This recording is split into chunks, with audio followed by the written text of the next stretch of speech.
Благодаря.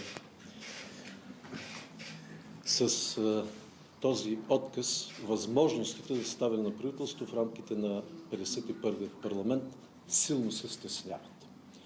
И големият въпрос тук е не кога ще бъдат изборите, а какви избори ще правим.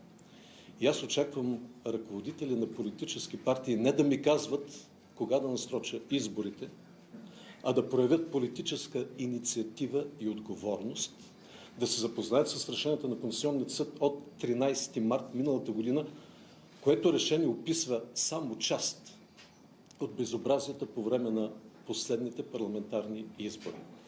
Така че нека се ангажират всички партии в парламента да направят така, че да се повиши доверието в изборният процес, да видим назад в историята от последните 5-6 години, кога изборите бяха най-честни, най-прозрачни, с най-голямо доверие, най-бързо и обективно отчитане на резултата и да предприемат необходимите законови промени, така че всеки българин да бъде сигурен, че неговият глас ще бъде отчетен правилно.